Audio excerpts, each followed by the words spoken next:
Assalamualaikum warahmatullahi wabarakatuh. Hei teman-teman, hari ini saya akan bertanya, siapa yang tahu nama Bapak Presiden pertama di Indonesia? Hayo, siapa yang tahu? Dialah Bapak Soekarno, Bapak Presiden pertama di Indonesia yang menjabat pada periode 1945 hingga periode 1967, sekaligus menjadi Bapak Proklamator Indonesia yang dapat membawa kemerdekaan Indonesia. Beliau pernah sekolah di Mojokerto loh. Hari ini saya, Adelia dari SDN Suratinawan, akan bercerita tentang pendidikan Soekarno kecil di Mojokerto. Yuk simak bersama ceritanya ya. Dengarkan baik-baik. Pada tanggal 6 Juni 1901 lahirlah seorang bayi laki-laki yang berasal dari kota Surabaya yang ayahnya bernama Raden Sukemi Sosrodiarjo yang bekerja sebagai seorang guru dan ibunya bernama Ida Ayu Nyoman Raya bekerja sebagai penari pendet putri Inyoman Raja Buleleng. Bayi itu diberi nama Kusno Sosrodiarjo. Tapi saat sang bayi mulai menginjak masa anak-anak, sang bayi sering sakit-sakitan, sehingga Pak Sukemi menyampaikan isi hatinya kepada istrinya. Bu, anak kita sering sakit-sakitan, kata leluhur dulu harus diganti namanya jadi lebih singkat. Jare wong Jawa kedawan jeneng.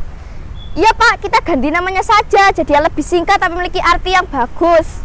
Saya beri nama Karno, artinya pejuang tanah air. Saya berharap anak kita akan membebaskan tanah ini dari penjajahan Belanda. Akhirnya Karno pun sembuh. Ayahnya mengganti namanya menjadi Soekarno yang memiliki arti pejuang tanah air yang paling baik. Nah teman-teman, harapan orang tua yang diridhoi Allah SWT akan menjadi nyata. Pada tanggal 22 Januari 1909, Bapak Sukemi dipindah tugaskan ke Mojokerto untuk menjabat sebagai kepala sekolah di sekolah RST Inland School atau sekolah Angkoloro. Begitupun juga Soekarno, ia ikut dan bersekolah di sana. Tapi pendidikan Soekarno hanya sampai kelas 5. Saat menaiki kelas 5, Soekarno pun pindah ke sekolah ELS, yaitu Sekolah Rendah Menengah Belanda yang pendidikannya sampai kelas 7. Bapak Sukemi bertekad ingin anaknya menjadi pejuang tanah air yang cerdas.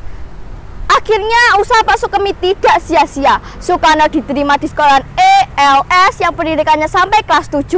Tapi karena kurang menguasai bahasa Belanda, Soekarno pun diterima di kelas 3 yang perlakuannya berbeda antara pribumi dan Belanda.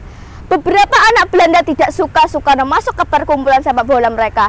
Hingga beberapa anak Belanda berkata, "Hei anak pribumi, kamu tak pantas masuk ke sini. Jika kamu mau masuk sini, kami akan tendang kamu seperti bola ini." Ujar anak-anak Belanda. Tapi Soekarno pun tetap sabar dan mengalah demi menjaga nama baik bapaknya.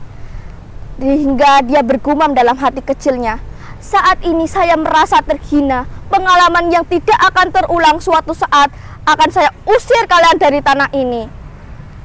Kesabaran dan nasihat Pak Sukemi membuat Soekarno kecil dapat menyesuaikan diri dengan anak-anak Belanda.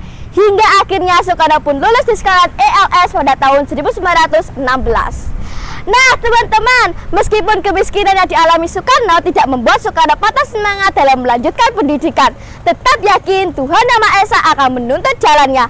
Ayo semangat melanjutkan pendidikan ke jenjang yang lebih tinggi untuk meraih cita-cita. Demikian cerita pendidikan Soekarno kecil di Mojokerto. Semoga bermanfaat. Terima kasih. Wassalamualaikum warahmatullahi wabarakatuh.